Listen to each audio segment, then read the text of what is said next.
The check split with a dry rip, halves snapping apart under his fingers. White paper snowed onto polished wood, drifting across the dance floor in crooked little sails. A few pieces stuck to the lacquer like tiny flags declaring victory he hadn't won. A bridesmaid clapped before she realized what she was cheering. Another guest coughed, then stared into his glass. The band's sax squeaked, then stopped dead mid-note. My son lifted the torn halves over his head like a prize fighter and smiled for the cameras. He leaned in and said, "That's all you got, Dad?" I didn't move. I let the air move for me. Perfume and steam from the kitchen curled through the chandeliers. Shoes whispered over the floor. Somewhere behind the tall white cake, the ice machine cracked another cube. Before we continue, please subscribe to the channel and let us know where you're listening from in the comments. My name is Grant. I'm 58 years old, and this is what really happened. I had signed that check an hour earlier in a quiet corner, the pen digging a little trench in the paper where my hand shook. Not from doubt. From the weight of it. $50,000. A round number because it sounded like a door closing gently instead of slamming. The envelope felt heavy, even before I slid the check inside. I brushed the seam flat and pictured my boy opening it later, after the photographs and the speeches. Private. Dignified. No spotlight. He caught me tucking it into his palm. "We'll open gifts at the table," he said. Not low, not kind. He winked at the groomsmen like the line was part of a bit they'd rehearsed. I shook my head and said, "It's not for the show." He didn't blink as he said, "Everything's for the show tonight." Then he held the envelope up like a cue card for the cameras and the phones that sprouted like antennae around us. I felt the heat under my collar, but I didn't step back. I had watched him drift toward this version of himself for years. A man who loved mirrors and hated advice. I remembered the boy who ate cereal on the floor and fell asleep with his head on the dog. That boy was quiet. This man was never off stage. The ceremony had been tasteful in all the ways money can buy. Cream roses, rented sunlight, a quartet hired by the hour. I'd paid deposits for half of it. Caterer, rehearsal dinner, 2 floors of rooms for out-of-town family. I wanted his day to be smooth, and I told myself the price was love measured in receipts. His mother would have liked it that way. She left when he was 12. Cancer doesn't care about checks. It takes the laughter first, and leaves a smaller house behind. She whispered from memory sometimes, especially on nights I couldn't sleep. "Be gentle," she had told me, holding his socked foot in her thin hands. "He thinks loud because he hurts loud." I tried. I really. During cocktail hour, he made a lap of the room like a mayor at a ribbon cutting. He slapped backs. He kissed cheeks without learning names. When he reached me, he tapped my chest with 2 fingers. "Don't embarrass me," he murmured. It wasn't a warning. It was a reflex. I lowered my voice and said, "You don't need to perform for me." He smiled past me. "That's the problem, Dad. You never clap." The DJ called for gifts. I felt every eye in the place slide like a lens toward our table. He picked up the envelope I'd positioned beside his plate. The photographer crouched. Flash. Another flash. The new wife adjusted her veil and gave a look I couldn't read yet. It was not joy. It was not kindness either. He used a butter knife like a stage prop to slit the flap. The sound was louder than it should have been, paper fibers tearing under steel. He pulled the check out and held it between 2 fingers. "What do we have here?" he boomed, as if he'd found a magic trick in the mail. I said nothing. My heartbeat didn't climb. My breathing did. Slow, in through the nose, out through the mouth. The therapist I'd seen after Julia died taught me that. Breath gives you the lag, she'd said, and the lag gives you the choice. He read the number. His jaw tightened just enough for me to notice. Then the smile returned like a mask reassured by its own paint. He folded the check once, twice, and then, with a flick, split it down the crease. The halves pulled away with that dry rip that sounds like a zipper and a lie. Gasps bubbled and died. Champagne lifted, then halted midair. Someone's phone light hit my face. Bright, hot. The cake smelled like sugar and lemon, the flowers like green water. I could count the sequins on the tiny flower girl's shoes. He waved the torn pieces. "My father thinks money fixes everything," he announced. "But you can't buy being there, can you, Dad?" I lowered my gaze to the table linen. It felt like good cotton, not cheap rental stock. I traced the hem with my thumb, the way men touch a pocket knife to remind themselves of metal. In my pocket, my real knife stayed closed. The blade was not meant for this night. Aunt Rose tugged my sleeve. "Grant," she said, careful, as if my name might bruise. "Say something." I lifted my head and looked at my son. He had his mother's black hair and her widow's peak. He had my stubbornness, and none of my patience. He was beautiful in the way cruel young men are when they don't yet know the cost of an apology. He slammed his palm on the table and said, "Say you're sorry." I straightened my tie and replied, "For what?" "For missing," he shot back. "For making me chase you. For teaching me that whatever I do, it's not enough to make you look proud." The words hit like stones tossed from a bridge, already fallen, splash arriving late. We had lived an entire decade in separate rooms of the same town. I showed up for graduations and court dates. He showed up for favors and performed forgiveness like stand-up. He had borrowed, not asked. He had promised, not delivered. 2 years ago, he'd called me from a number I didn't know and said, "Don't freak out." But which is how every parent learns a car can be an asterisk on a life. I whispered, "You could have handed it back." He leaned in, warm breath edged by whiskey. Breaking it was better TV. The bride's mother cleared her throat. "Maybe we move on to the first dance," she suggested, voice bright as cellophane. The bandleader nodded too quickly. The first notes of a Frank Sinatra standard drifted out like an apology for being in the room. I watched my son lead his new wife to the floor. He recited lyrics into her ear as if he'd written them. She glanced at me over his shoulder. Not pity, and inventory. I'd seen that look in boardrooms when someone asked what you were bringing besides checks. Memories aren't proof, my therapist had told me. They're mirrors. I remembered the little boy again. The way he had once reached for my hand in parking lots. The way he had asked, "Did you see me?" after a school play where he had one line and made it too loud on purpose. I had seen him. I just didn't always understand what the seeing required after the lights went down. After the dance, toast rolled in. Some sweet, some mean in the way jokes pretend to be gifts. His best man roasted me for my flannel shirts and my habit of reading manuals cover to cover. "Grant will measure a door 6 times and still not walk through it," he grinned. Laughter fell around me like rice that never hits the ground. I raised my water and took a slow drink. Ice touched my lip, and for a second the cold was an anchor. The venue smelled of varnish and gardenias. Someone's cologne was more expensive than their suit. He pointed a finger at me and said, "Con, Dad. Toast?" I placed my glass down with care and stood. My chair legs whispered against the floor. To my son I said, letting the words be plain, "May he learn to build what lasts longer than a party." He barked a laugh.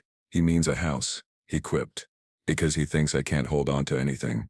The bride's cousin murmured near me, rehearsed, and I couldn't tell if she meant his line or my life. I sat. I felt the sadness rush, then pass. The lag held. Choice held with it. This was not the night for a confession. It was the night for a ledger. I excused myself and walked the perimeter of the ballroom. The staff moved like a practiced machine. Plated filet, roasted carrots, silent communication with nods. I found the catering manager near the service door, his clipboard tucked under one arm. I lowered my voice and said, "Mr. Larkin?" "Grant Myers. The deposits on the Harris Myers wedding are in my name." He checked a page. "Yes, sir. I need you to hold the open bar at 11, I told him. "And when you do, send the final balance to the groom." He glanced up. "Neutral. Our agreement lists the payer as me," I finished. "But the clause on substitution is still there." "Yes?" I had made sure when I signed. Life had taught me to love small print larger than headlines. He nodded once. "We can do that." "Good," I said. "And the band?" "The band is paid until 10:30. Overtime requires immediate authorization. Send the request to the groom."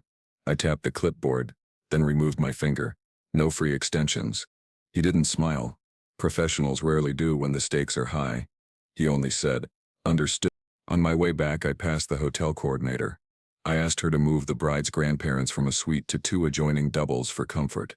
She agreed. The suite had been put in my name. I moved it to hers. Mercy travels farther when it's quiet. By the time I returned to the table, my son had a fresh drink and a fresher grievance. He planted himself beside me and hissed, "You think that little toast made you noble?" I kept my eyes on the dance floor. "I don't think noble is for nights like this," I replied. He jabbed at my shoulder. "Then what is this for?" I tilted my head toward his wife. "It's for her," I said. "And for the years she'll spend noticing the difference between applause and care." He scoffed. "Don't try to win her. I didn't. I wasn't trying to win anything. I had already lost the game we were playing. I simply refused to play the rest of the innings with his scoreboard. The child tugged the tool of a centerpiece and was rescued by a dad I didn't know. The dance floor thumped under a newer song. The mood pretended to repair itself. My sister folded my hand into both of hers and squeezed. "You handled it," she whispered. I answered, "I'm handling it." It felt different inside my mouth. He drifted off to bask in the glow of his own cruelty. He kept his back to me as if I were a mirror he'd already used. He laughed louder. He kissed longer. He threw his shoulders like a man who believes posture is power. I watched the clock. 10:15, 10:23. I measured the room the way carpenters learn to measure by eye. The band leader checked his watch too. Staff moved to refill heaters under chafing dishes. They lifted lids, and the smell of garlic butter rolled out, earthy, greedy. A groomsman bumped my chair and muttered, "My bad." He didn't look at me. His phone did. A video of the torn check was already in circulation. My son's grin gleamed in the tiny frame. The caption said, "When Dad finally shows up with the bare minimum." I took the phone, glanced, handed it back. No sigh, no shrug. The lag protected me from both. Memorable line, "The first dignity doesn't clap, it watches." I didn't say it out loud. I stored it behind my teeth. At 11, the bar lights changed from invitation to warning. The bartenders lined bottles instead of pouring them. The manager approached my son at an angle that said he'd done this before. "Sir," he began, soft as a cushion. "We're moving to cash purchases for the remainder of the evening." My son blinked like a man waking up in the wrong movie. "What?" "Tab is closed," the manager clarified. "You're welcome to continue. The balance is in this envelope for your signature." He laughed. High dismissive. "My dad's got it," he said, pointing at me the way men point at valet tickets. The manager did not look over. "The agreement lists you as the responsible party for extensions." He offered the envelope. The flap was not yet creased. My son's grin faltered. He looked at me then, really looked as if he just remembered I had once taught him to tie his shoes by making 2 loops like rabbit ears. He found nothing on my face to climb into. He leaned in and said, "Fix it." I folded my napkin. "You tore the fix," I said, tone even as a carpenter's level. He made a show of fishing for his wallet, then making a joke about losing it. Guests laughed in relief. Nothing ruins a party faster than bills. The band stopped at 10:30 and waited, instruments resting on thighs and knees. The dance floor sucked up silence that tasted like pennies. Second memorable line for later: "A man who performs cruelty forgets that bills prefer quiet." He slammed his hand on the high top near the bar and shot a glare through me. "This is nothing," he announced. "We're rich tonight." He tried to hand the envelope to the best man. The best man adjusted his tie and faced the exit signs as if they were constellations he needed to memorize. The bride approached, face composed, the way trained faces are. She touched his elbow. "We can cut it short," she offered, voice like a backstage whisper. "Start the after-party at the hotel." He pulled away from her touch. No one leave. People left. The ones with early flights, long drives, or low tolerance for secondhand embarrassment. Chairs scraped. Heels clicked. The video of the check tore through the room faster than a rumor. It bloomed outside too. Comments stacked like bricks under the clip. Some built walls. Some built gallows. I wandered toward the hallway that led to the service elevator. A line of rolling racks parted for me. I paused beside a cart stacked with envelopes. Cards addressed in swooping cursive. Love, luck, advice cuffed in paper. I didn't touch the gifts cut both ways. I had learned to let them find their own edges. I turned and nearly collided with the venue owner, a woman in her 70s with a posture that made younger men stand taller. She carried an envelope with a red sticker on the flap. "Mr. Myers," she said. "Mara Leland." I nodded. "You run a good ship." She assessed me the way doctors do when they can tell you've been ignoring something loud. "You planned for this," she observed. "I planned for something," I admitted. She held up the envelope. "Then let's finish planning." Back in the hall, my son was arguing with the manager about gratuities. He wanted to tip big in front of cameras. He wanted applause to prove arithmetic. The manager wanted signatures and credit lines. Guests wanted cake to go, containers, and stories to take home. Staff wanted midnight to arrive on time. She didn't blink as she said, "Mr. Myers, if you'll sign to transfer payer responsibility for outstanding balances, we can proceed." My son barked. "He will." I didn't reach for the pen. The groom will, I replied. A cousin snorted near the dessert table. The bride closed her eyes for a heartbeat and opened them with a different truth inside. She was counting futures, not followers. She looked like a woman, adding up a ledger that had started small and now took 2 hands. I stepped closer to my son so the camera microphones wouldn't catch the words. You wanted a show, I told him. Voice low, patient. This is the part where the credits roll. He spit, not with saliva but with contempt. You're dead to me. I shook my head once. I'm not that generous. He cursed. He postured. He signaled for someone to keep filming.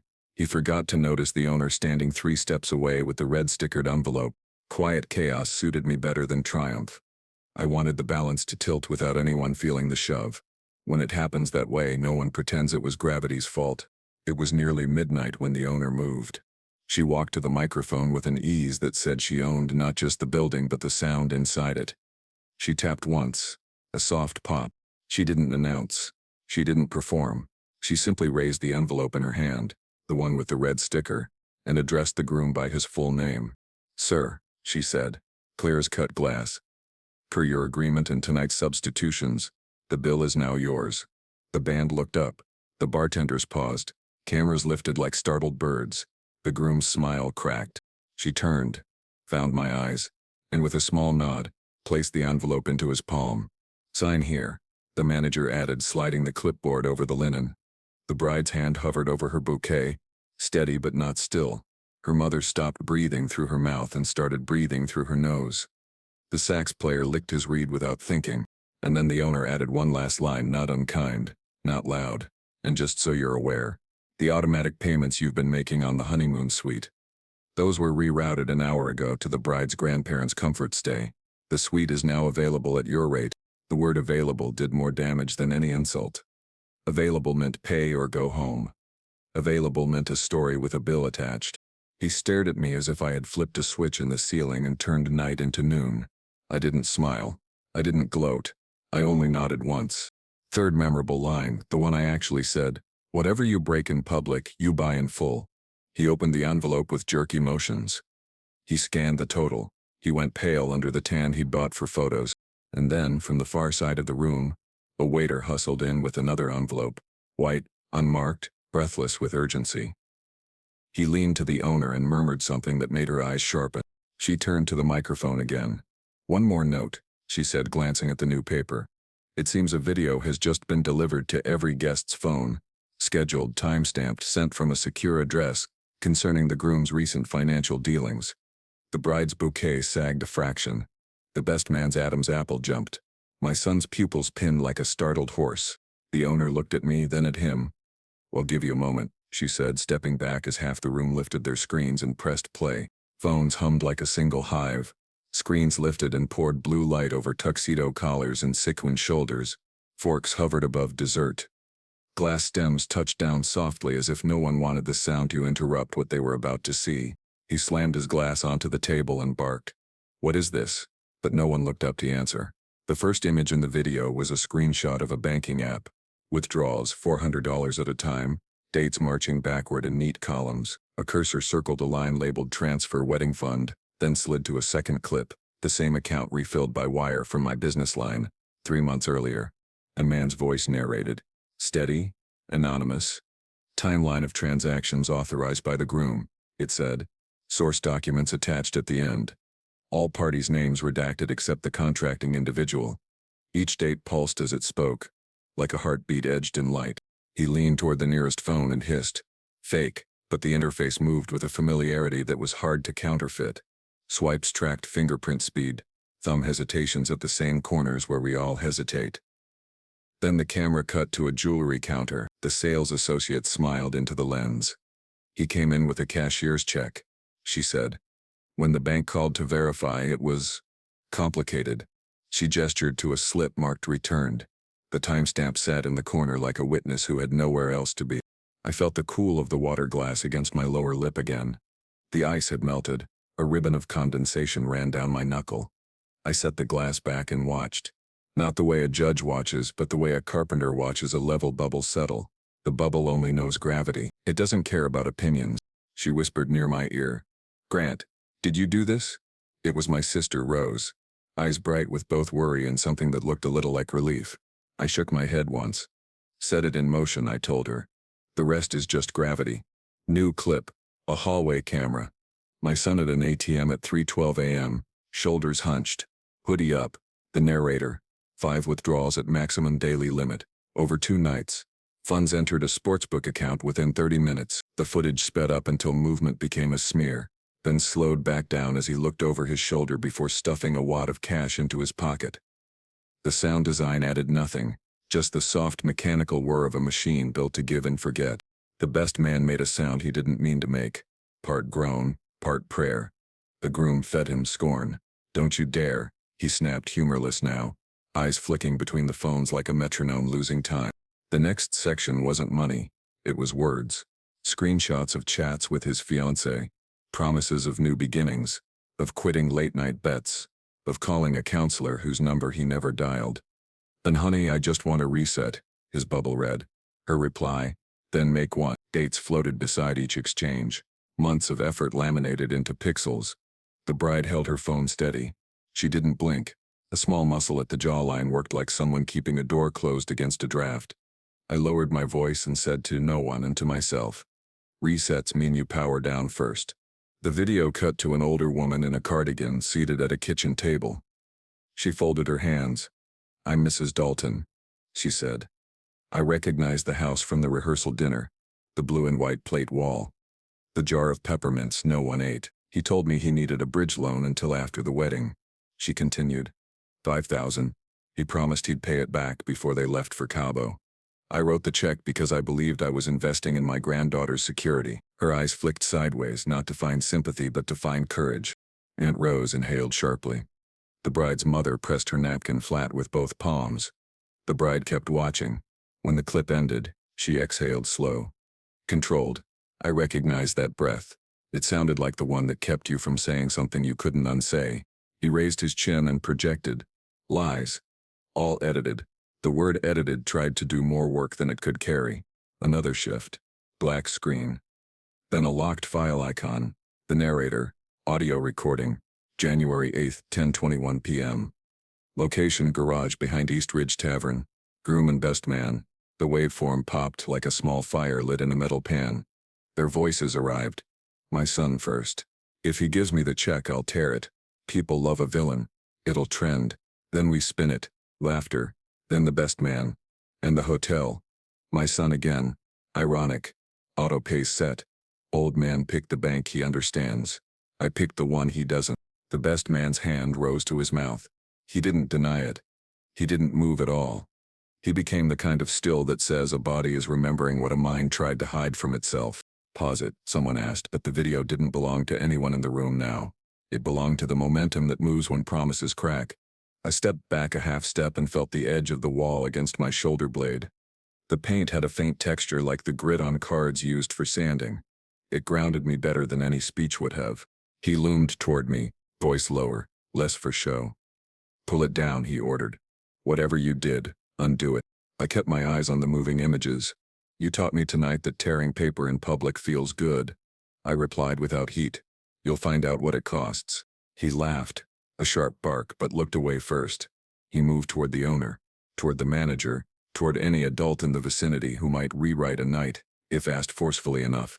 They didn't budge. Nights like this don't rewrite. They reveal. The clip shifted to a spreadsheet view. Columns labeled Loan A, Loan B, Sportsbook, Jewelry, Cash. The kind of bookkeeping done by someone who learned late that math keeps secrets, if you feed it the right numbers. The cursor traced a total. It wasn't crushing. It was petty and shameless. The financial size of a series of small selfish choices. Not a single monstrous theft. But it was enough to sting. She didn't blink as she said, "That's why the card declined at the florist." The bride spoke to herself, not to the room. The words were soft and exact, as if she were matching puzzle pieces she hadn't realized were from the same box. I wanted to spare her the public arithmetic. I wanted to lift the screen from her hand and take her to a quiet office with a sofa and a lamp. But wanting and helping are not synonyms. I stayed where I was. Then came the last segment. A collage of whispers from people who didn't want to be filmed at all, but agreed to voice notes. He asked for a short-term loan during the bachelor party, one said. He promised to pay after the honeymoon. Another, he said his dad was covering everything. He said generosity runs in the family. A laugh that wasn't really a laugh. Guess it runs one way. The video ended with a title card. If you have been approached by the groom for money related to this event, please email the address attached. Receipts protect everyone. A QR code blinked like an eye remembering how to open. No closing music, no logo, just the ballroom breathing again. Air thick with spent flowers and the sugar of cake not yet cut. He turned on me, eyebrows sharpened to points. You think you're a hero? I shook my head and answered no. Then what are you? He demanded, voice climbing the scale he used when he wanted applause at the end of an argument. Done? I said. He sneered. You're always done. She whispered to him then, the bride, without taking her gaze from her phone. We need to talk, she said. Not now, not later, not as a plea, as an instruction to a future that had just changed shape. He reached for her elbow. She lifted her arm out of reach with a movement so small it could have been a breath. The absence of contact between them shifted the room's gravity by a degree. The bandleader coughed into his hand and tried to decide whether to start up a song. The owner solved it for him. She moved to the mic and announced fresh logistics in a tone that treated adults like adults. Dessert will be served in the adjacent room, she said. Coffee stations are open. Please help yourselves while we adjust a few items. The few items being the way a life had been portrayed to its investors. Guests split in two directions. Those hungry for sugar, and those hungry for theater. I stood still. People passed me carrying plates and opinions in equal portions. A man I didn't know slapped my shoulder like he was benching me in a game he'd only just noticed. Tough love, he offered. The way men offer sawdust remedies for broken bones. I didn't take the bait. I walked to the corridor where the wedding party had left their coats and bouquets earlier. The scent there was cooler, less perfumed, tinged with the leather of garment bags and the faint powder of dry cleaning. I needed to hear carpet under my feet instead of people. He followed. You're paying for this, he said, and the echo made the phrase bigger than he'd intended. I stopped beside a painting of a boat in a storm that had clearly never been on water. Son, I began, turning the word over like someone checking a tool for cracks. This is you paying for you. He leaned in and said, I won't forget this. I'm counting on it, I returned. Forgetfulness is how we got here. His face twisted. He looked like a boy caught between an apology and a tantrum, choosing neither because both required him to accept that gravity works on him too. He pivoted and left a ghost of cologne trailing behind him, expensive and temporary. I breathed. The air in the corridor tasted less sweet, more honest. Back in the ballroom, coffee steamed, cups clinked. The bride's grandparents held saucers like they knew how to hold things that rattle. The owner hovered, not imposing, but positioned like a lighthouse. The best man crouched on a chair, head in his hands, discovering that proximity to a crown makes you a target when the crown slips. I made my way to the bride. She saw me approach and straightened as if she were bracing against wind. I lowered my voice and said, If you need a car, I can. She cut in, eyes steady. I need a lawyer, she said. No tremor. I already called mine. I nodded. Good. She studied my face for a beat longer than comfort. Did you do the video? I paid the man who stitched together what existed, I answered. I didn't write the script. She looked down at her hands. The ring flashed. It caught light perfectly. That's what diamonds do best. Reflect, not illuminate. The bride's mother appeared at her shoulder. She had the tired dignity of someone who had saved people from fires without once asking for a medal. We're taking her upstairs, she announced, not seeking approval. She needs space. I stepped aside so the current could carry them. As they moved, a murmur followed, the way crowds adjust to new leaders without saying they've changed their minds. He returned with a swagger that had turned brittle. He reached for the mic like a man choosing volume over content. Folks, he began, tone pitched to charming. Tonight's about love, not accounting. He forced a laugh, thin as tissue. We've all made mistakes. I've made mine. But the mic cut out. The sound tech didn't even look up from his board. Accidents happen, but some are scheduled. He slammed his palm on the podium and snarled, Fix it. The tech lifted a shoulder, a precise shrug that said he was no longer on the groom's payroll. Then a different sound cut through. Not music, not feedback. A knock, measured, from the doorway. 2 officers stepped in, Not rushing, not aggressive. They wore the blank faces of people who know their presence will right the rest of the night, whether invited or not. A collective intake of air, not silence. The older one spoke to the owner first, then to me, then to the groom.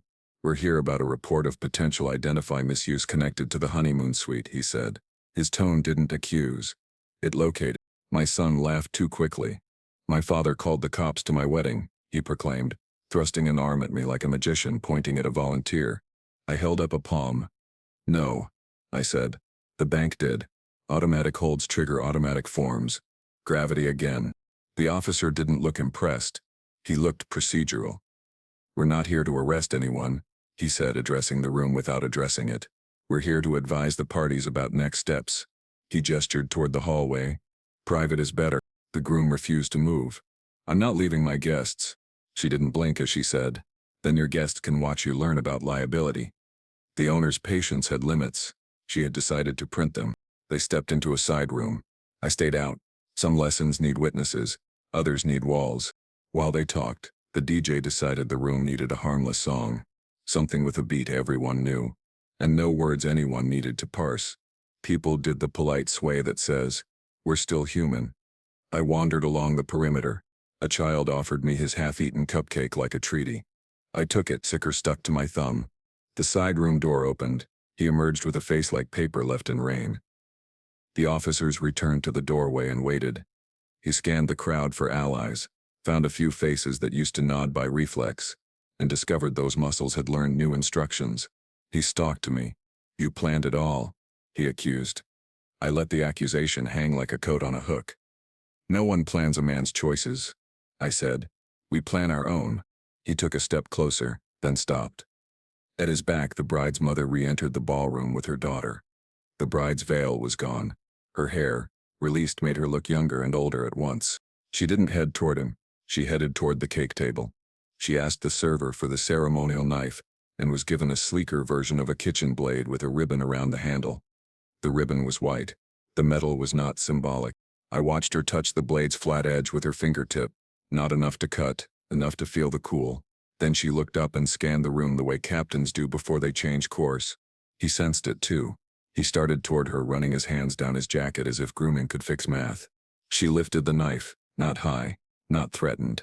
"A moment," she said, projecting with an ease I hadn't heard earlier. The room softened its noise. She turned to the owner. "Mrs. Leland," she called, courteous and clear. "Where's our marriage license?" "In my office," the owner replied, waiting for signatures. The bride nodded once. "Good." She faced the guests. "Then I have an announcement before the cake." Her voice didn't tremble. It carried like steady rain. He forced a grin. "Baby, we can do this later." She cut him off without moving the knife.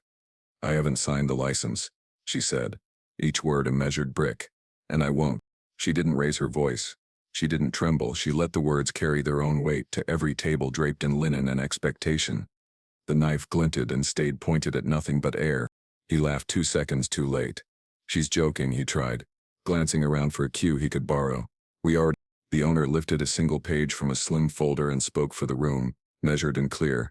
"No signatures on the license yet," she confirmed. "You booked a photo shoot before paperwork."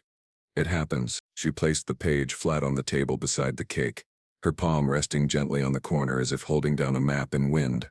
I felt the bandstand groan softly as one of the musicians shifted his weight. Coffee hissed out of the urn in the next room. Somewhere a child tugged at a bow tied too tight around a chair, and a knot surrendered with a satin whisper. He spun toward the bride, smile stretched thin. "Baby, come on, don't do a bit now. The camera's okay." "The family," she answered like she'd rehearsed truth and finally found the stage. "I will not sign my name next to a man who lies with both hands," she said, one hand taking, one hand waving to the crowd. His jaw tipped forward. He searched for charm, and found he had pawned it earlier. He switched to anger instead. "You'll regret humiliating me," she breathed once. Slow. "You do that part on your own." The owner gestured to the coordinator. "Please open the smaller salon," she instructed. "Dessert service continues there." It was the tone of someone who had shepherded hundreds of nights through thunderstorms people insisted were just weather. Guests peeled off in polite arcs. Aunts gathered cousins. Uncles collected stories they'd tell too loudly later. Phones angled not like weapons now, but like receipts. People didn't want drama, they wanted evidence. He leaned in and said lower than before, "You set her up." I shook my head. "She set herself free," I replied. The words tasted like metal and medicine at once. "Fix it," he demanded, childish rhythm hiding in a man's mouth. "I'm not a locksmith," I said. "Doors people shut themselves shouldn't be picked."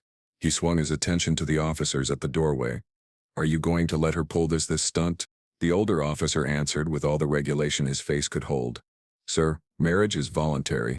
Laughter bubbled at 3 tables at once, and died before it reached the ceiling. Not mockery. Relief disguised as humor. He slammed his hand on the nearest table and knocked over a water glass. It rolled, found the edge, and spilled with a sound like a small tide. He didn't notice the puddle. He never had been good at noticing what happens after the moment people stop clapping. I stepped to the side to let a server pass with plates of chocolate cake that steamed slightly where a knife had warmed the frosting. The smell landed, cocoa and coffee and the faintest singe of sugar that had sat too close to heat. I hadn't tasted cake in years without remembering the icing Julia used to make. Powdered sugar on the kitchen air, the click of a ceramic bowl against the counter. Her finger swiped along the beater and tapped against my lips. Memory isn't mercy, it's a mirror that makes you look. He cut in front of me, hunting cameras again. "Listen," he announced, palms out in a pose that had convinced other rooms to forgive. "We've had a little scheduling issue. The license will be signed privately. Let's get back to love." "Okay." I opened bars. The bar manager, like a man summoned by a verb, stepped into his eyeline. "Cash," he reminded, not unkindly. "And your card was declined for the extension. We can try another." His face froze for a flicker. He patted his jacket the way actors do when pretending to search for something they hid 2 scenes earlier. "Right," he said. "Right." The owner spared him and spared us. "We'll keep coffee pouring," she announced into the mic. "And the band will close with 2 more songs. On me." She turned her head toward the musicians. "Standards only, please." The first notes of a song older than anyone's parents slid into the room.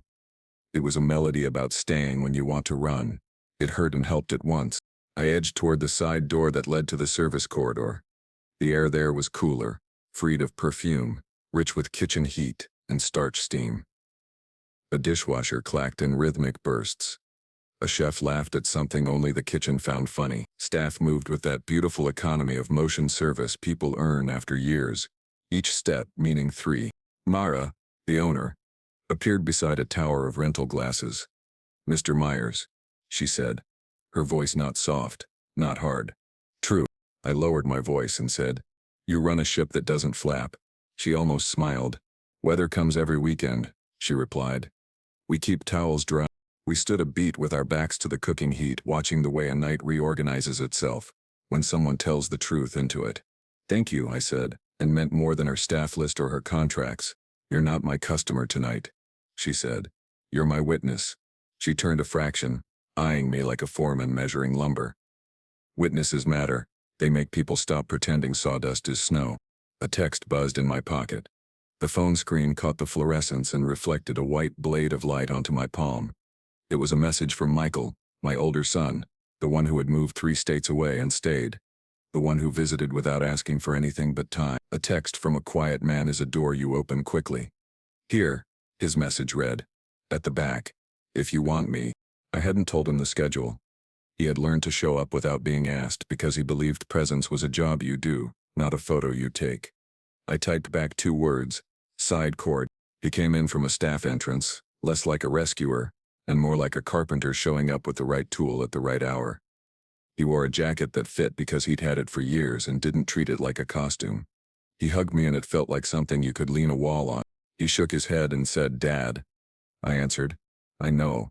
We stood shoulder to shoulder for 20 seconds. That calmed every place adrenaline had thinned. Then he pulled back and glanced toward the ballroom. "How bad?" "I've seen roofs do worse in storms," I said. "But the ceiling's wet." He breathed out through his nose, not disgust. "Resolution. Let me take the grandparents upstairs," he offered, already rolling his sleeves a notch. "Let me get the kids' coats. We can clear the breakables fast." "That's not your job," I replied. He shrugged. "Family is everyone's job, or it's nobody's." We moved. Not rushing, not performing. He collected coats and told jokes to small boys wearing cummerbunds that made them fidget. I took coffee to people who had sat too long without something warm. The staff nodded at us, the way firefighters nod at neighbors handing up buckets that won't reach the flames but matter anyway. He cut through a knot of groomsmen boys who had polished their shoes for the first time since prom. Some avoided Michael's eyes. One didn't. He raised his chin like challenge was currency. Michael lowered his voice and said, "Help clean up." "We're not staff," the kid answered, grinning at his own line like a comedian checking his timing. "Tonight you are," Michael said, not making it a fight, making it a fact.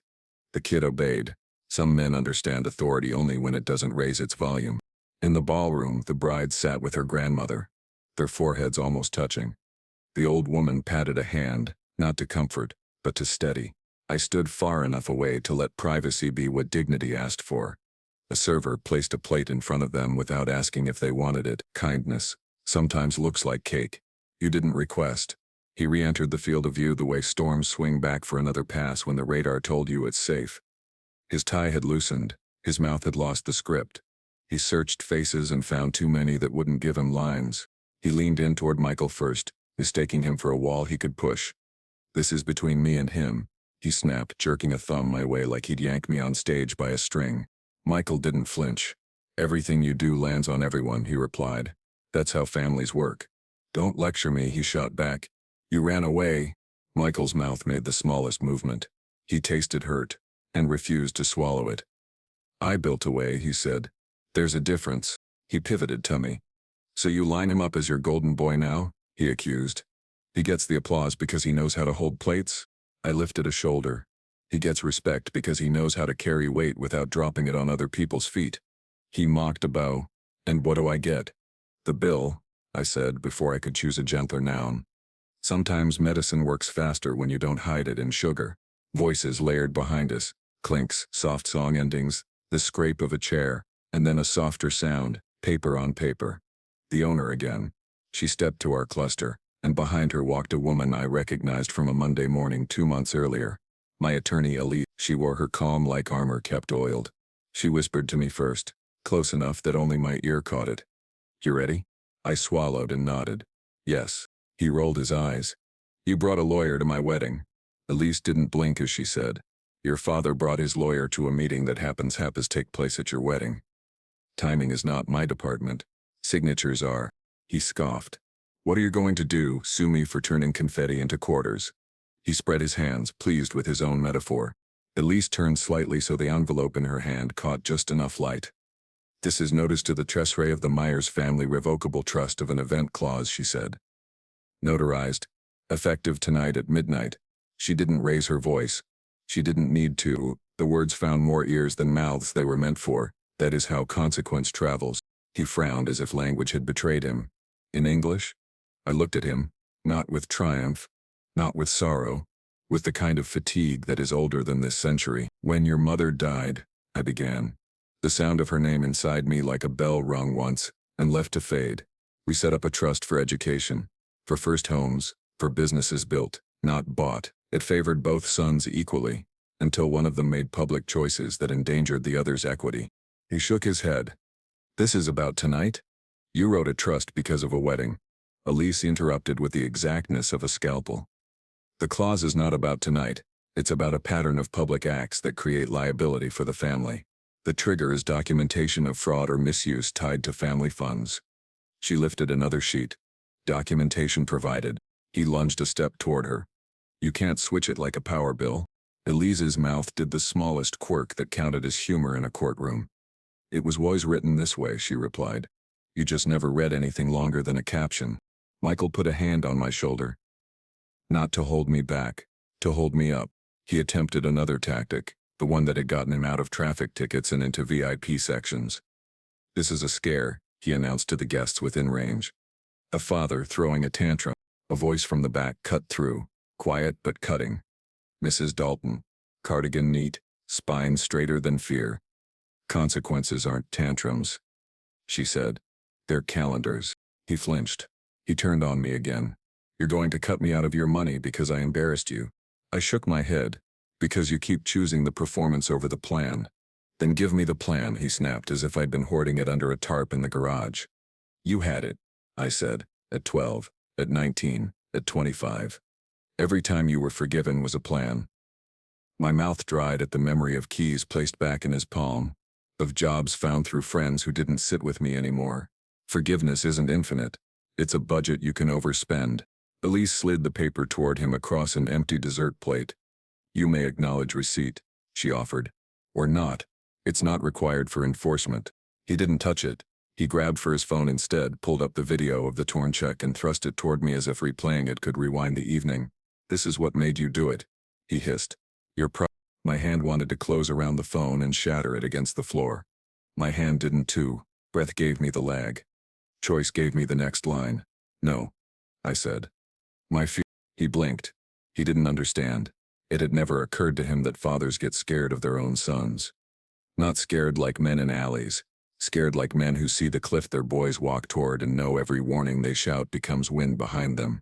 He straightened his jacket and tried to reassemble the man he'd been at 6:30 when the first photos were taken. He couldn't find him.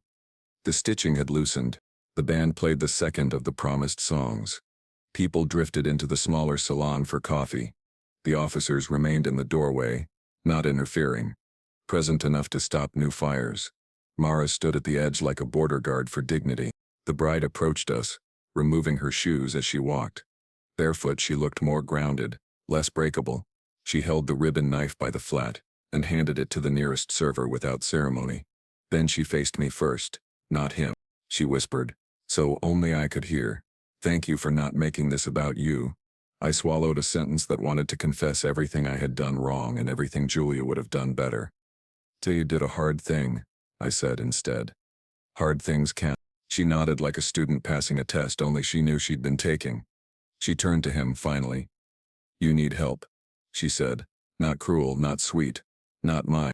He started a speech and discovered he didn't have one. He stuck both hands in his pockets like a teenager and rocked on his heels. No one offered him a line. The best man approached, face ashen, but decided. He put down his drink. I'm out, he muttered.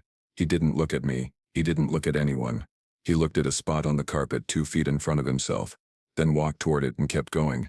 Groomsmen followed in ones and twos, each peeling off a piece of costume, the boutonniere, the pocket square, the rented bravado, and arranging it on a table like offerings to gods that had turned out to be prop masters.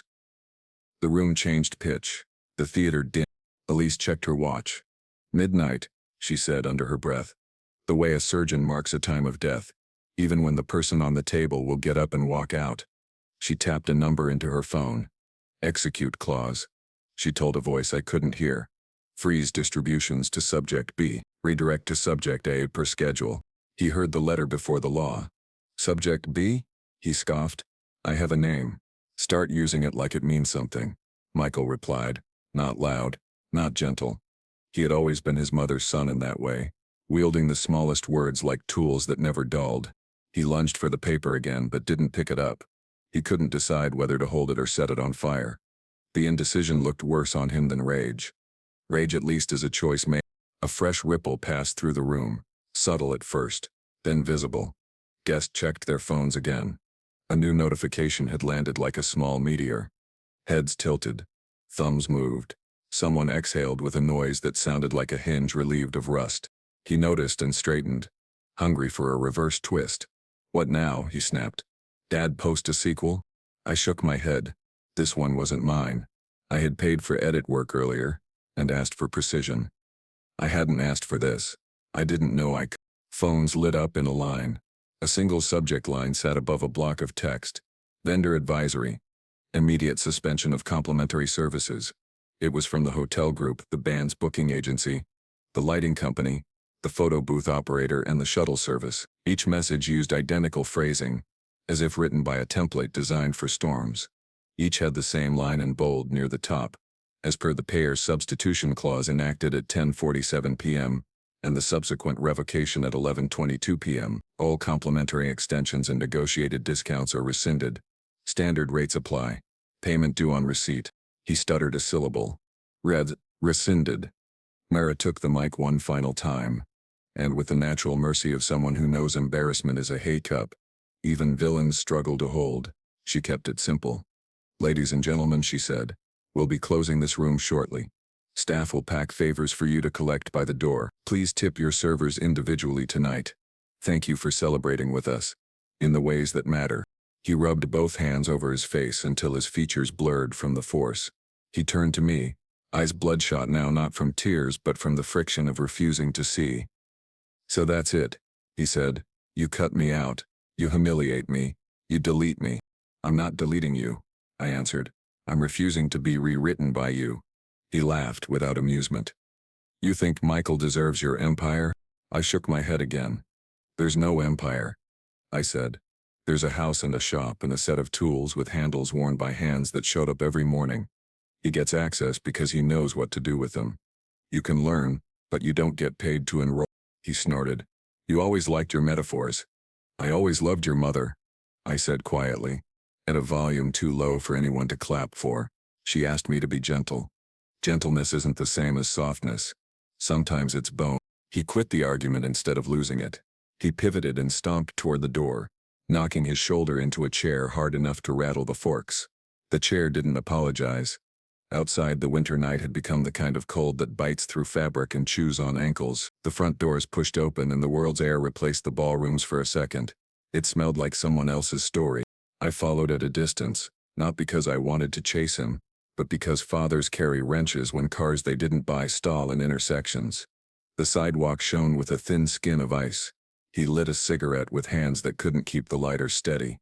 The flame died twice before it caught. He inhaled as if he could fill every empty part of him with smoke and oxygen. I shook my head and said, Don't drive. He scoffed. Don't father. A rideshare idled at the curb, the driver scanning the name on his screen like a man translating.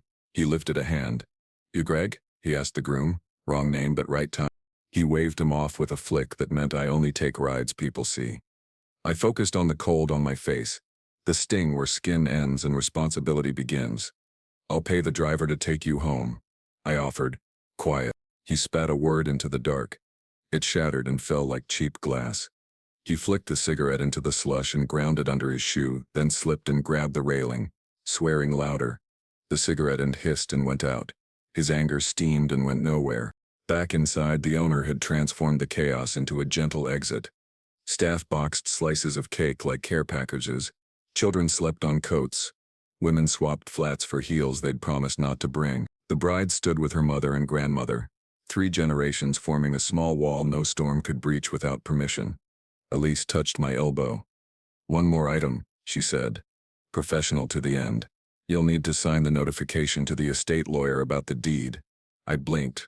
Tonight? She raised a brow. Timing is both legal and symbolic, she said. You asked me to make the line clear. Michael stepped closer. What deed? He asked, not clutching, not calculating. I exhaled. The house, I replied. The shop, the lake lot. Placed into an irrevocable trust last week. Successor trustee is you. I met his eyes. Not to punish your brother, to protect both of you from him. He didn't grin. He didn't glow. He accepted a verb rarer than people think. Okay, he said. I'll do it right. Elise passed me the pen. Metal. Weighty. The kind you don't lose because you're afraid of it. I signed on the line that said I accepted the truth I had been avoiding since Julia died. Love without boundaries becomes a loan shark's adore. A ping reached the groom's phone near the door, loud enough for the people closest to hear. He read, then read again. His eyes widened the way a man's eyes widen when he realizes the water he's been kicking at is depth, not puddle. He stormed back to us, as if momentum could alter ink. He slammed the phone screen into my palm. You moved the house? He shouted, and the last word cracked, his voice breaking in the way boys' voices used to before they learned how to use volume like armor. Mara stepped between us before any of us had time to decide we didn't need her to. No shouting inside, she said, not scolding. Ruling. Take heat outside, bring only light in here. He laughed, a small feral sound, and looked toward the bride for backup that had evaporated. She was listening to her grandmother explain how you shop for tomatoes by smell, not by shine. He was not in her frame anymore. He pointed at the paper on the dessert plate still unsigned by him, irrelevant to the ink already dry elsewhere. You think you can just replace me with him? He jabbed a finger in Michael's direction without looking long enough to see the man he was attempting to erase. Michael didn't take the bait. "We don't replace people," he said. "We replace roles when people refuse to do them." The room began to empty in the civilized way. Rooms empty when they have seen enough for one lifetime. Coats collected. Thank yous lined up like small fences. A few people came to me and said they were praying. For who? They didn't specify. I assumed it was for the version of us. None of us had met yet. He lingered, stuck between leaving and making the worst scene of his life. He was a compass spinning without the true north of an audience that adored him. He needed someone to aim him. No one volunteered. The bride and her family moved toward the elevator. She paused when she reached me. "I'll have my lawyer contact yours," she said, kind, concise. Then she added something softer, a sentence I didn't expect and didn't deserve. "She'd have been proud of you tonight." I swallowed and found that my throat still worked. "She'd have been proud of you more," I managed. "We can tie," she said, and for the first time that night she smiled. It wasn't for the room, it was for herself. The elevator doors closed like a book ending a chapter without promising a sequel. The officers left after shaking the owner's hand. The band packed up with the untheatrical grace of men who know loud doesn't equal lasting. Lights warmed toward daytime brightness, then cooled to night again. I turned to my attorney to ask a question about Tuesday and signatures and how many days we had to file this or that. I didn't get to finish the sentence. A new sound split the air we had just carefully calmed. A hard metallic rap on the glass of the front door. 3 raps. 2 seconds apart. Measured. Official. A process server stood framed in the doorway, wind shouldering him like a partner 5 inches taller. He held a thick envelope with a yellow sticker on the edge, the kind that screams not with color, but with the knowledge of what it carries. He scanned the room until his eyes found the groom. He lifted the envelope in a small, ironic salute, and spoke in a voice trained to be heard across parking lots and hallways. "Service for," he said the full name. No nickname. Repetition for emergency injunction and motion to freeze accounts pending investigation. He stepped forward, arm out, and stopped 1 foot short. "You've been served." The wind shouldered the server as he stepped inside, snow crystals clinging to the wool of his coat like salt on a rim. A thread of cold rode in behind him and broke against the heat of the ballroom. His shoes left dark commas on the mat. He didn't hurry, didn't swagger. He navigated the leftover bouquets and the tired glitter like a man who has delivered bad news so many times it became a trade instead of a thrill. He held the yellow stickered envelope out toward my son and stopped at the practice distance. "Acceptance is not required," he said. "Neutral. Notice is." The sentence landed with the same weight as a gavel that never needs to be raised. My son didn't take the envelope. The server let silence do its work. Then he placed it on a nearby cocktail table, tapped it once with 2 fingers and recited a time for the record. He turned to leave and, as he passed me, he touched the brim of his hat, as if we were 2 men meeting at a fence line. Respect recognizes who is actually standing. The door shut behind him with a dull glass thud. The winter stayed politely on the other side. Inside, cake boxes marched in neat rows toward the exit. The band zipped cases. The sound tech coiled his snake of cables into loops that looked like tired eels. He grabbed the envelope at last and tore it crooked. The paper resisted. The sticker fought back the way adhesive always does when anger tries to move faster than glue. He yanked until it surrendered, and then flung the shreds to the floor like confetti. No one would sweep for him. He scanned, found a phrase and barked it like an accusation. "Emergency injunction," he read. "Freeze accounts." He looked up at me with the eyes of a man realizing the water is not cold but deep. "You did this." I shook my head. "Your actions did this," I said. I added a calendar. A lease. Precise as a measuring tape, pointed to the clerk's stamp. "Hearing at 9 a.m., she noted. "Judge Benson. Probate annex." She turned to me. "Bring the trust binder." "Original signatures." I nodded. The word binder steadied me. Paper you can hold beats chaos. You can't count. The owner, Mara, clapped twice. Not applause, attention. "Friends," she said into the mic, "we're closing the main hall. Staff can help you to the coat check and the shuttle. If you need ride shares, we have codes at the door. Thank you for taking care of one another tonight." She looked at me and added, "Off mic, we'll box a plate for you. Protein helps." I hadn't eaten since noon. Grief and adrenaline make a strange diet. My hands remembered the weight of a framing hammer better than a fork. Still, I accepted a small box of roast chicken and potatoes and tucked it under my arm like a thing you keep not because it's fancy but because it's steady. He spun toward the bride one more time. "You're still signing," he declared, trying to spin straw back into a promise. She had taken off her earrings and slipped them into a little velvet box. She didn't look angry. She looked like someone who had finished deciding. "No," she said. "I'm still leaving." Her grandmother reached for her hand. Thin warmth meeting new resolve. "Upstairs," the older woman said. "You rest. Then you plan." He tried to block their path with posture. Posture meets grandmothers, and loses. They slid past him like water around a bad piling. Michael returned from helping an uncle into a cab. He caught my eye, then the envelope, then my son's face. He didn't crow. He didn't smirk. He did what good men do. He took one side of a chore no one had asked for. "I'll grab the trust box from the truck," he told me. "You say your goodnights the way you want to say them." Goodnights took 10 minutes and 19 hands. Some were warm with thanks. Some were clammy with gossip. Some squeezed too hard in the way people try to donate courage they aren't using. I took each one as if it would be the last hand I'd shake in this building. It's a good rule. Someday you'll be right. In the vestibule, under lights built for flattering photographs, he cornered me again, shoving the injunction pages into my chest. "You think a judge decides which son you love?" He sneered. I eased the papers flat with my palm until the creases softened. "A judge decides where money goes," I said. "Love is older law." He scoffed. "You pick the quiet one because he makes you look good. He claps at the right beats." I watched Michael through the glass doors loading a banker's box into the back of my truck. He stacked it carefully on a blanket. He strapped it as if the road might have intentions. "I pick the one who doesn't make fires when I hand him matches," I answered. He threw his head back and laughed until the laugh ran out of room. "I'll talk to the judge," he announced. "Judges love me." "Judges love paperwork," Elise corrected, stepping between us like a plumb line dropped from a rafter. "Bring receipts." He stepped out into the cold without his coat. Cold teaches faster than fathers. He came back in 30 seconds later, grabbed his jacket, and left again, pride cinched to his throat like a bad scarf. The lobby emptied. Staff drifted toward the long, bone-tired tasks that come after the picture parts are over. I thanked Mara. She gripped my forearm, like we had lifted something heavy together, and it had not crushed us. "I've seen worse," she said. "I've also seen men pretend a night like this didn't happen, and then build a life on top of it anyway. Don't be that architect." "I won't," I said. Snow ticked against the glass as Michael and I stepped into the night.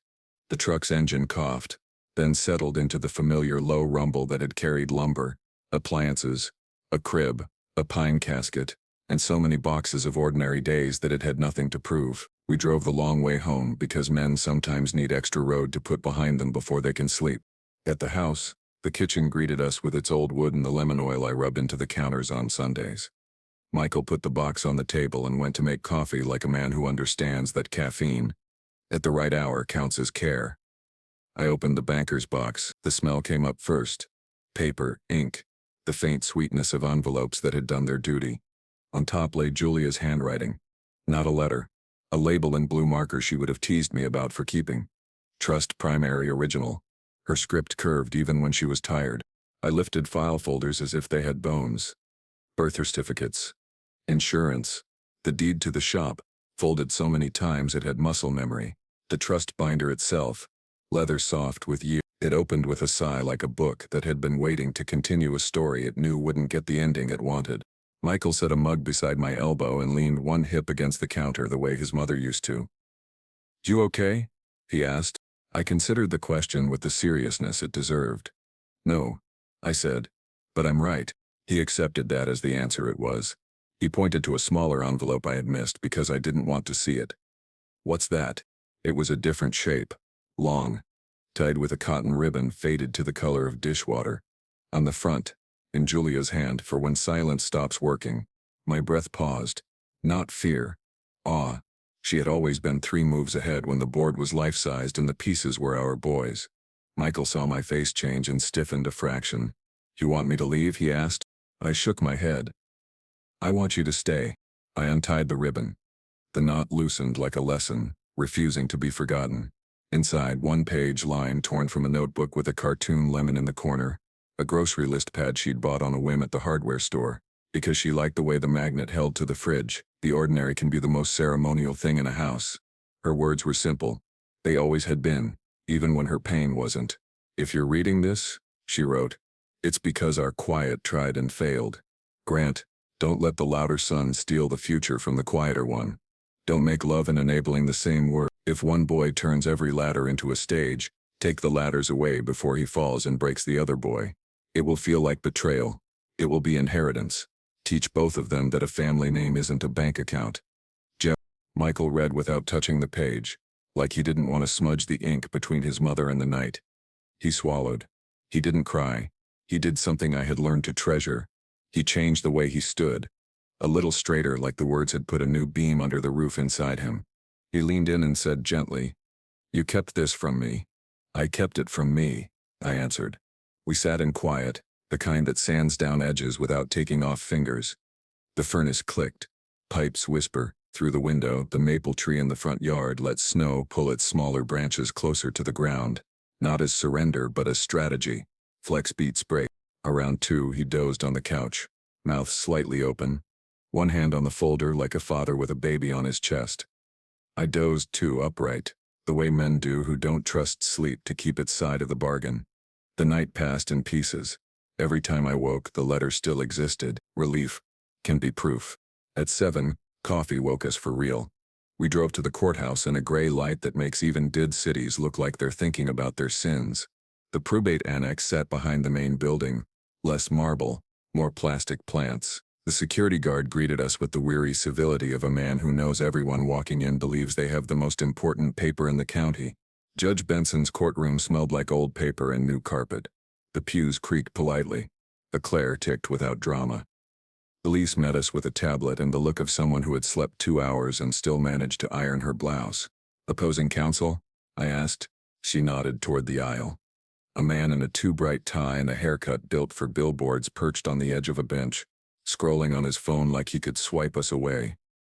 My son slouched beside him, eyes red, jaw set to belligerent. He had dressed for the job he thought this was, convincing a crowd. He wore charisma like cologne you could smell from 2 rows away. Judges are allergic to that scent. The clerk called the case. We stood. The judge entered and sat with the kind of unadvertised authority that makes grown men rediscover their postures. Elise spoke the language of the room. Motion. Exhibit. Affidavit. She laid documents like a carpenter lays boards straight, measured, ready to carry load. She handed up the trust, the injunction, the bank notices, the vendor emails, the transcription of the garage audio. The judge listened and took notes with a fountain pen that scratched politely. Opposing counsel rose and tried a smile built for juries, not for a bench. "Your Honor," he began, "what we have here is a family tiff inflated by a father's wounded pride. My client was indulging in a theatrical ill-advised yes gesture on his wedding day. No crime was committed, no danger to any funds." The judge lifted a hand. The pen paused. "Counselor, is your client the contracting individual on withdrawals from the wedding fund account?" The lawyer pivoted. "We dispute the characterization of those withdrawals as, is he the individual?" The judge repeated, not unkind, not patient either. The lawyer exhaled. "Yes, Your Honor." "Do you dispute the audio?" The judge asked, head tilted, as if the answer might be trapped behind the man's molars. "We question chain of custody," the lawyer tried. "And context." The judge looked over his glasses. "The context appears to be your client, discussing tearing up a large check on camera, and leveraging the moment for internet attention." He flipped a page. "The chain includes his friend's own admission, filed an hour ago by email." The lawyer blinked. He hadn't known about the email. The best man had woken up a different person than the one who agreed to be the wing that made the plane crash prettier. My son shifted, leaned toward his attorney, whispered, then sat back with a frown. He looked smaller in the heavily lit neutrality of the courtroom. Anger finds fewer handholds where wood is oak and voices don't echo. Elise advanced to the inheritance point with the elegance of a clean joint. "Your Honor, the trust contains an event clause tied to acts that imperil the equitable distribution to the beneficiaries," she said. "The clause does not disinherit. It redirects and delays. It requires restitution, sobriety documentation if gambling addiction is diagnosed, and 12 consecutive months without misappropriation before distributions resume to the affected party." The judge flipped to the clause. His mouth did an almost smile when he reached Julia's notation in the margin. A tiny lemon she had drawn next to the paragraph because she would not let law strip life of its small jokes. "This is thorough," he said. "It was written by a woman who planned holidays in March," Elise said. "Wise," the judge murmured, then set the page down. He turned to my son. "Sir, do you understand what is being requested today?" My son spread his hands the way he always did. "He wants to take my money," he said. The judge tapped the trust with his pen. "This is not your money," he corrected. "Not yet, and not until you meet conditions that a reasonable person would call basic stability." He glanced at the injunction. "The freeze will remain in place pending audit. The trust clause is hereby recognized. Distributions to beneficiary B are suspend. Distributions to beneficiary A proceed as scheduled. Beneficiary B may petition for review in 6 months with evidence of restitution and treatment. In the meantime, this court strongly encourages the parties to seek counseling. If gambling disorder is diagnosed, the court will look favorably on documented participation in a program." Gavel. Soft enough. My son surged to his feet. "So he gets everything," he shot, pointing at Michael with a finger he had used for every accusation since he learned pointing. "Moved adults." Michael stepped forward before I could. "I get responsibility," he said. "You can have some. It's heavy." The judge looked at him the way men look at bridges they trust. "Good sentence," he said. "Keep writing in that voice." Opposing counsel tried to breathe indignation back into the room. "You're on." "Sit," the judge said, not loud. We filed out into the hallway. The fluorescent lights hummed like cheap bees. People with other cases stared at us the way strangers allow themselves in public buildings. Curious, not invested. He stormed up to me again, the courthouse version of a charge. "You turned my wedding into a trial," he accused. "No," I said. "You turned your wedding into a production. The trial happened because law prefers facts." He leaned in so close I could smell the mint he had chewed to cover a night's bad decisions. "You will regret this," Michael answered before I could. "We already do," he said. "Not a weapon. A truth." Elise touched my sleeve. "One more stop," she said. "Clerk's office. File the letter." "The letter?" I asked, though I knew. "Julia's," she said, eyes softening. "It belongs in the record, not in a drawer." We walked down a narrower hall to a window that looked like a bank teller's but held far more remnants. The clerk took the lemon-noted copy with the ordinary grace of government that still works at the scale of kitchen tables. He stamped, scanned, handed back a certified duplicate. "I like the lemon," he said. A human sentence inside an inhuman system. Outside, the day had brightened into the kind of winter sun that fools no one but photographers. Brith drew lines in the air. Michael rubbed his hands and offered to drive. Not because I couldn't, but because carrying is a verb that echoes. We were halfway to the truck when my phone buzzed with a call from an unknown number. I don't answer those. Grief taught me that rings can carry ghosts. But this one felt like a hinge. I took it. A voice crisp as fresh paper. "Mr. Myers, this is Dana from Westline Media. We handle social monitoring for corporate clients. Overnight, a video from last night has crossed 2 million views and is now attached to your business listings via mention. We've flagged and are mitigating brigading, but there's a secondary issue you should be aware of." "I don't advertise," I said. "Reflex." "You don't have to," she replied. "When names collide, search engines don't care who paid.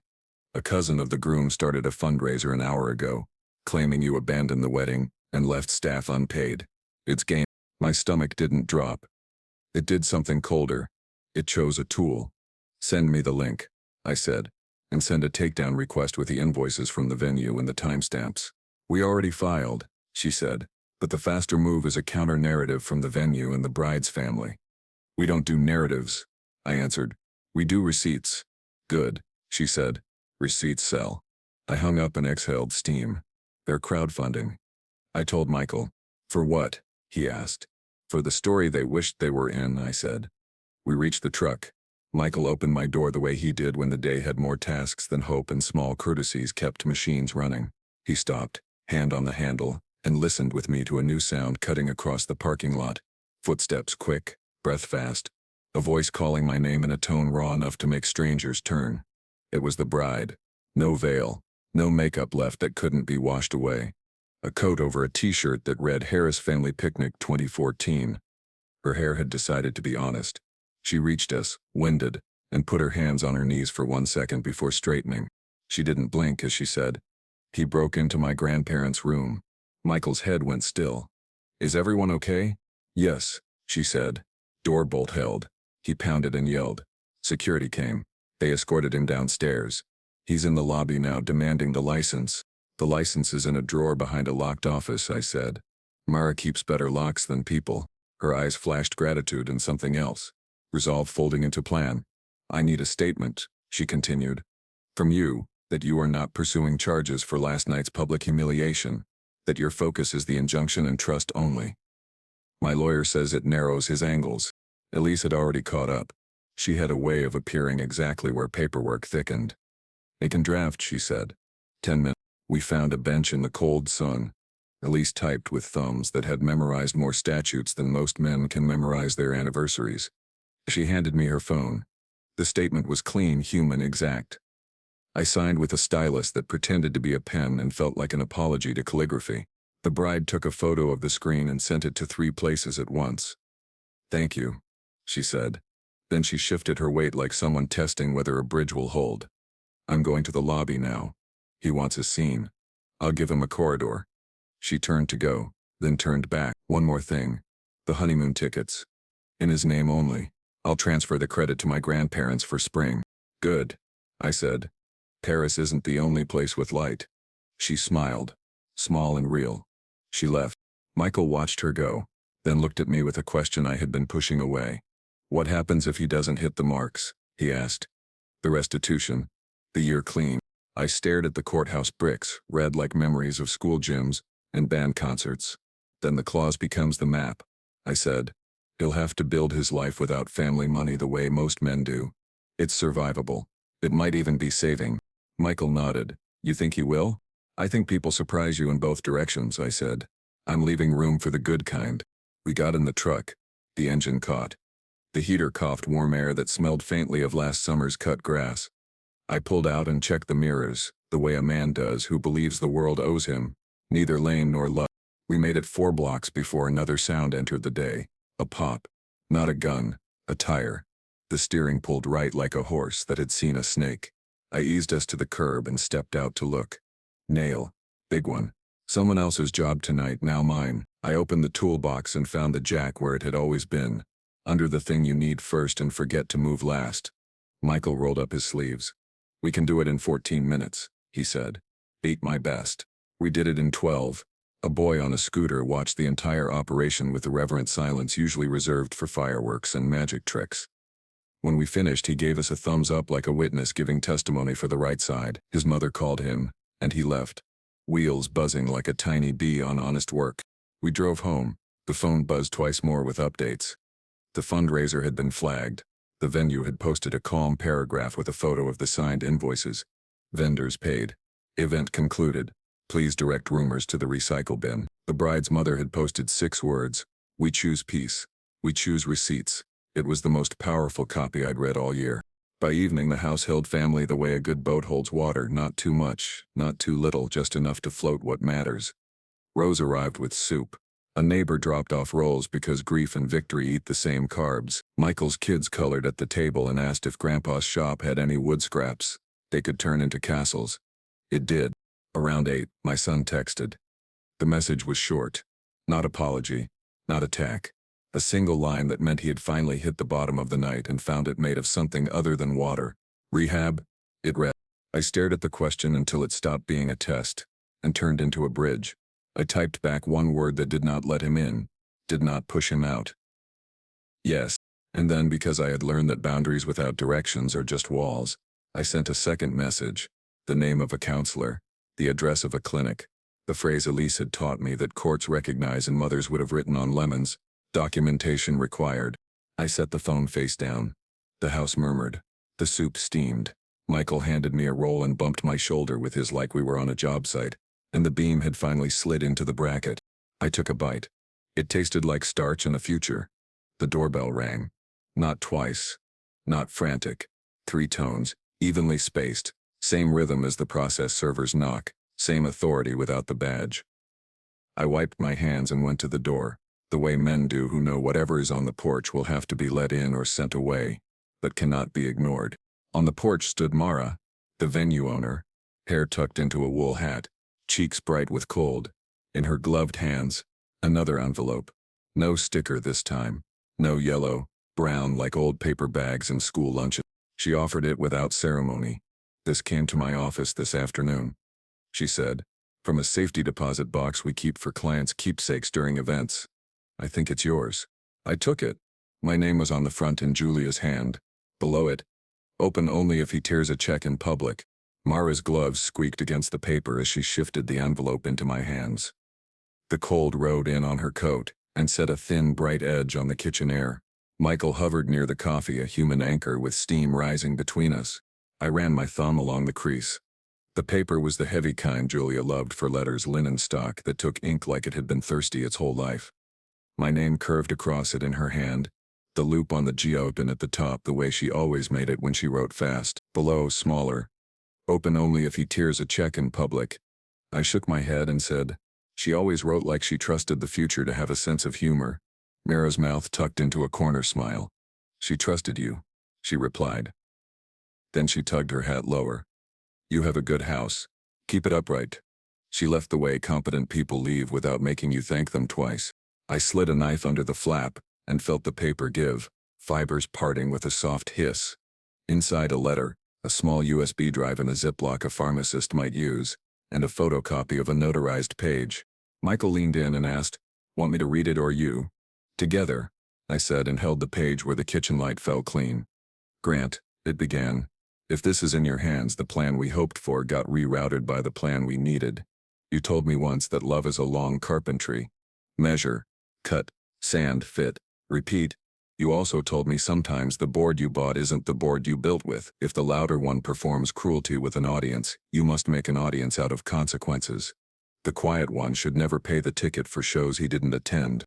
She had dated it 3 months before she died. She'd drawn a lemon in the margin beside a sentence I could hear in her voice. Even now, gentleness is not letting a fire spread because you like the light. The notarized copy was an amendment. Her amendment. It referenced the trust by number and the boys by first initial, and it did what I hadn't had the nerve to do alone. It created a conditional carve-out. If either son publicly destroyed a gift from a parent as an act of humiliation, the remaining discretionary funds tied to celebratory life events would be diverted to a community scholarship under her name. "I would rather fund tools for strangers than applause for my own," she had written. And the notary had stamped above it like a judge blessing a proverb. Michael folded the page down and blew out a breath that fogged the air an inch. "She saw around corners," he murmured. "Always," I said. He picked up the USB and turned it between finger and thumb. "We watched." "Now," I answered. We plugged it into the old laptop we used to look up part numbers at the shop. The screen warmed. A folder opened itself like it had been waiting its turn patiently. The video was named in her plain way. "For my sons. If this happens." Map was. She sat at our kitchen table on the screen, hair covered by a scarf she pretended she wore for style, cheeks a little hollow, eyes still throwing more light than they took in. A cup of tea steamed beside her. She smiled like she understood how to talk a man down from a ledge by asking him to name the trees. "Hey," she said. "If you're seeing me, the loud thing happened, and we're at the part of our story where we use other tools." She looked into the lens the way she used to look at both boys when she wanted them to hear only her. "My darlings, I love you both in different languages. This message is mostly for the one who loves a crowd." She paused, not to gather herself.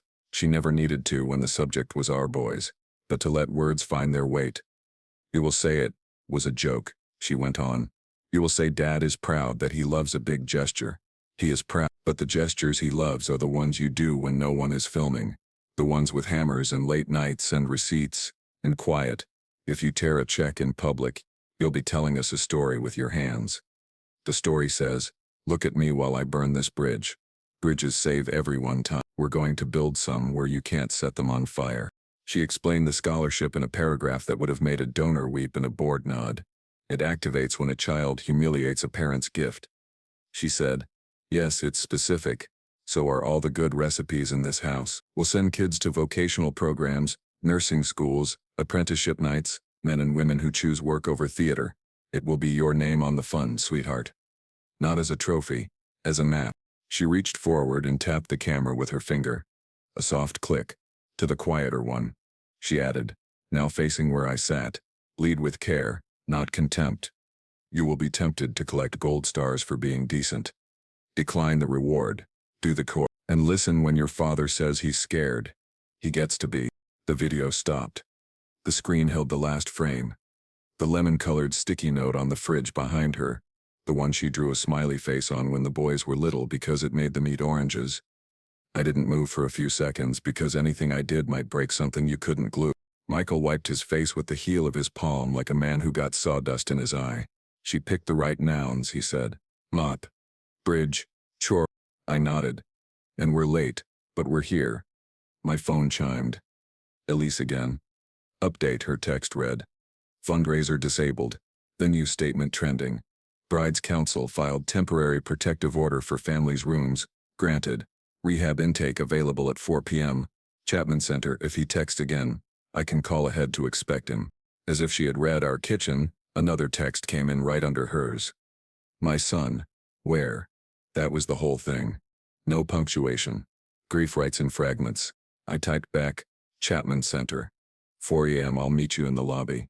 Documentation required. He took 2 minutes to answer. Fine. I didn't feel relief. I felt the particular stillness you find on roofs at dawn. Cold air, broad view, the knowledge that you can fall and still be glad you climbed. I texted Elise to confirm. She sent back a thumbs up in the name of a counselor at intake. Ask for Brenner, she wrote. He's good. He doesn't perform. We had an hour before we needed to leave. It felt like the kind of hour you should fill with a ritual. I took the scholarship amendment to the table, slid a blank application for a business license under it to give the pen a firm surface, and signed the section where the trustee acknowledges activation. The ink dried the way decisions dry when they are right for the house, and hard for the heart. Michael watched me initial the edges. You want me on paperwork for the fund too? He asked. Yes, I said. Not to own it. To tend it. He nodded. We'll set up criteria, he said, already moving to tasks that build. Letters from supervisors. Proof of hours. Transcripts for classes that teach you to do things that have splinters. We packed copies into the trust box, placed Julia's letter back in its envelope and set both on the counter where the fruit bowl sits when life is simple. I tucked the USB into my breast pocket like a talisman, and told myself it wasn't magic, it was maintenance. On the drive to the Chapman Center, the truck smelled like coffee and old pine. We passed the diner where the Saturday crowd lined up in coats for pancakes and stories. We passed the park where fathers in hats pushed small humans who believe swings are proof that flying isn't for birds alone. We passed the pawn shop where I once bought a drill I didn't need because a man behind the counter looked like he wanted me to. At the intake lobby, the air tried too hard to be calm. Plants that didn't know they were fake. Chairs in colors that land somewhere between don't be sad and please don't sit too long. The woman at the desk spoke softly, which made everyone else softer in return. He arrived late and early at once. Late for the last decade, early for today. Jacket unbuttoned, hair trying to decide whether it cared.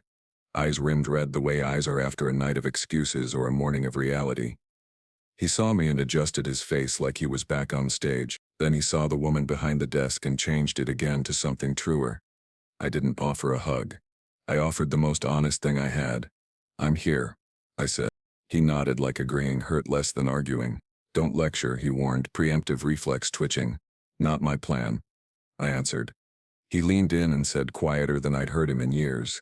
Am I a show to you? No, I said. You're my son. He looked down at his hands.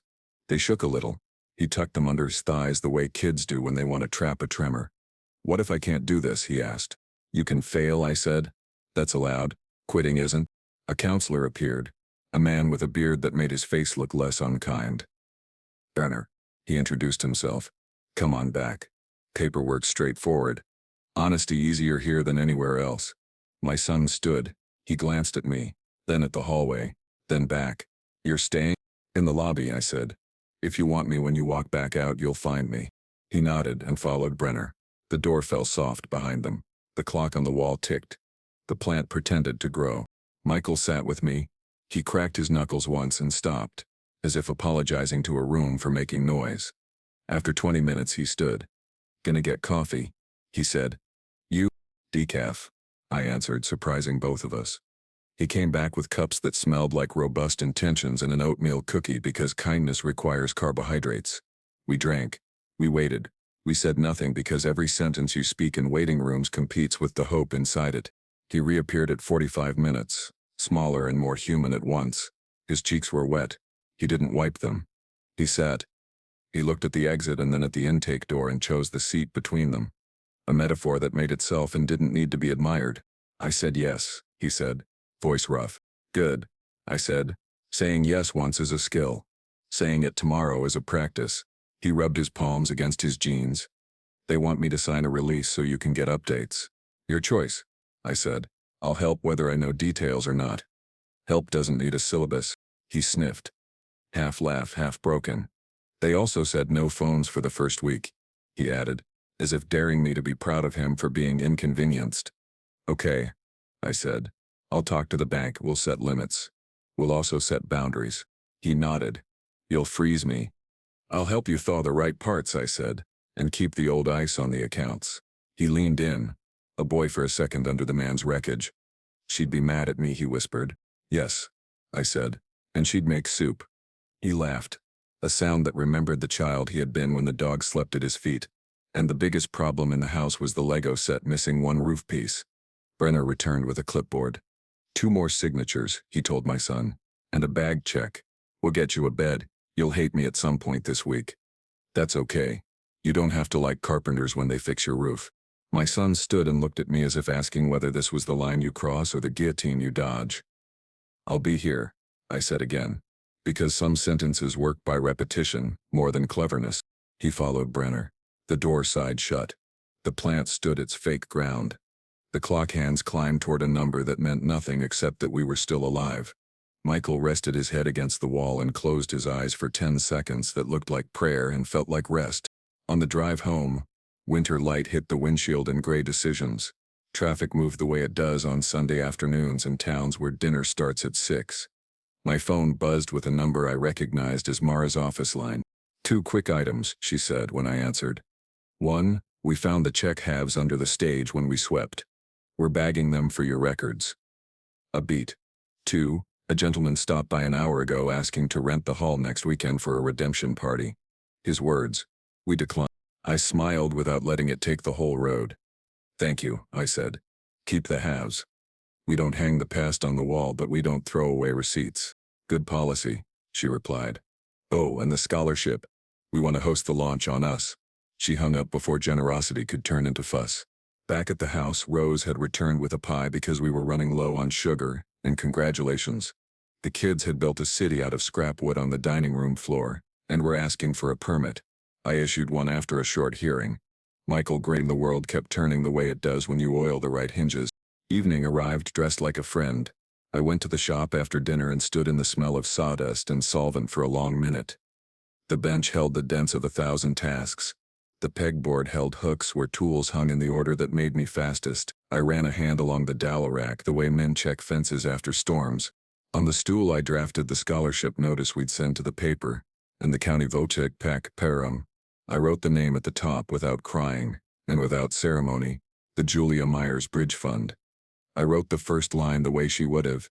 For people who build things that hold, I added the application details and the start date, and the note that said, no essays about hardship required. We trust labor. I printed 3 copies because paper likes company. At 9, other text from my son slipped onto the screen like a leaf under a door. India, it read. Then they took my phone. Then tell her mother I'm sorry. I stared at those last 5 words and felt something in my chest loosen that had been bound up since the first rehearsal dinner toast. I typed back to Elise and the bride's counsel, and then I typed message delivered to the bride's number, with a period, and no adjectives. She replied with a single heart, the kind that means acknowledgement, not romance. Good. Midnight came cleaner than the night before. Snow started again, the soft kind that makes streets look like someone finally remembered to wipe the board between lessons. I stood on the porch with my coffee and listened to cold rearrange our town. I thought of Julia's letter. I thought of the lemon in the margin. I thought of the way she had drawn fruit on all the hard paragraphs in our life as if to insist that acid and sugar are both necessary for flavor. I said one of those reflective lines out loud to the air. Not for an audience. Not even for me, but because some sentences you owe to the rooms you live in. We build the bridge we need to cross, even if we never get to walk it side by side. Another line followed. Uninvited and exactly right. Mercy without math is just an invitation to thieves. Morning brought the sound of email stacked like lumber. The paper agreed to run the scholarship notice on Tuesday. The VocTech director wrote back 2 exclamation points and a list of first-term toolkits our fund could buy in bulk. The band's leader sent a thank you for treating his people like men whose time mattered. The owner sent the photo of the bag with the torn check inside, labeled dated archive, and then an email with a subject line I hadn't expected for a year at least. Intake confirmation, family session Friday 3 p.m. The body text from the Chapman Center was care-wrapped in policy. We recommend the designated family member bring specific examples of boundary enforcement to discuss. It read. Bring receipts if applicable. I laughed aloud at the word and didn't, because it wasn't a joke. Receipts were the new liturgy in this house. Friday arrived slower than I wanted and exactly when it should. I walked into the Chapman Center without shaking. Trenner greeted me with the nod men give each other when the last conversation didn't require apologies. My son sat in a chair beside a window where winter threw white onto a sill and asked nothing in return. He looked different. Not cured. Deglossed. The kind of face a man gets when he spends 4 days naming the things he usually hides under charm. He didn't stand when I entered. He didn't collapse either. He lifted a hand a little and let it fall. Dad, he said. Son, I said. A therapist named Lacey joined us. She had a pen that didn't click and a voice that never had to ask for room. We'll talk about 3 things, she began.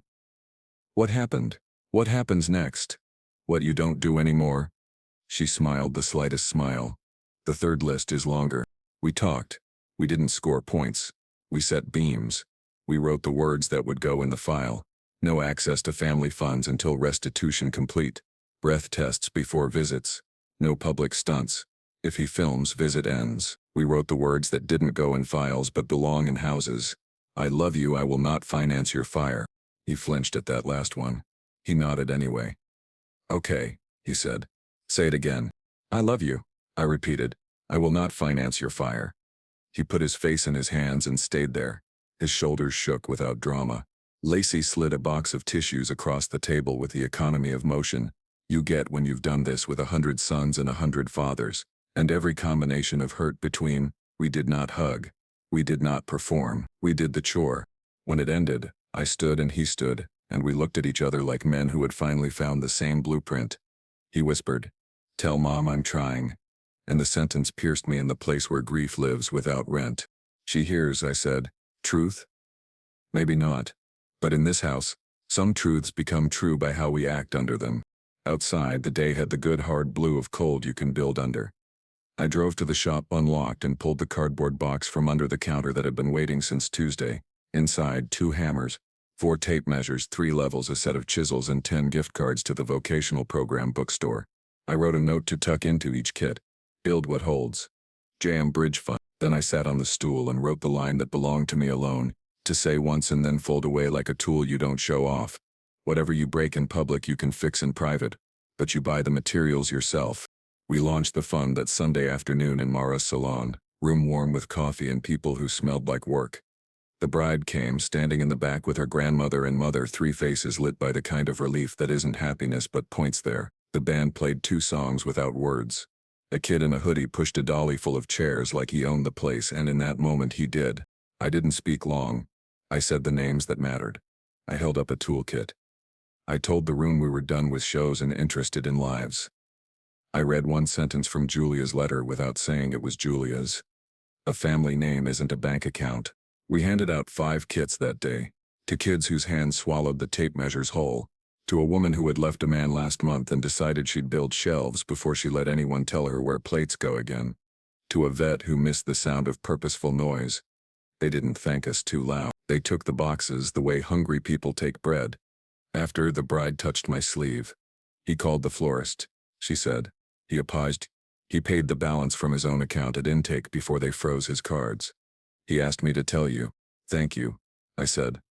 I didn't take the news like a trophy. I stored it like a nail I knew I'd need later. That night, the house was quiet in the right ways. The kids' city lay untoppled on the dining room floor, a skyline with no enemies. Michael stacked plates. Rose hummed and wiped a counter that barely needed it. I stepped onto the porch again and watched snow take soft bites out of the world we thought we'd built and reveal a better shape underneath. Memorable line, the one that'll carry me until spring. Sometimes the loudest forgiveness is the boundary you keep. I turned off the porch light and went inside to sit at the table where we had eaten and argued and written trusts and drawn lemons. I placed Julia's letter in the center and smoothed it with a palm. I didn't say goodbye. You don't say goodbye to a map. You fold it and you walk. If this story struck a chord, hit like, subscribe, and tell me what you think in the comments.